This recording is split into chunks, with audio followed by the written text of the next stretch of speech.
Kalhoff. Nepresne, Jackson doskočil. A tu je faul.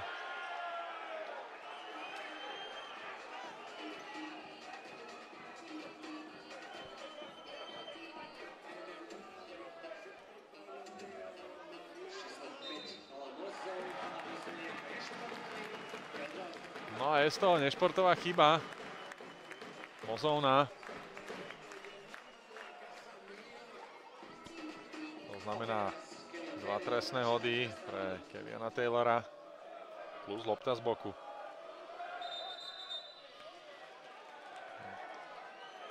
Áno, mal to byť úplne iný hráč, no ale v prípade, že Taylor vystrel, mohla by to byť technická chyba.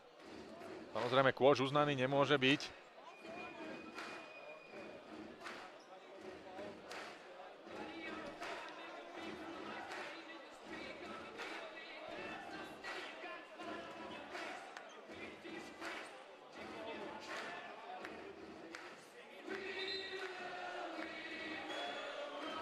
Áno, zmenené rozhodnutie.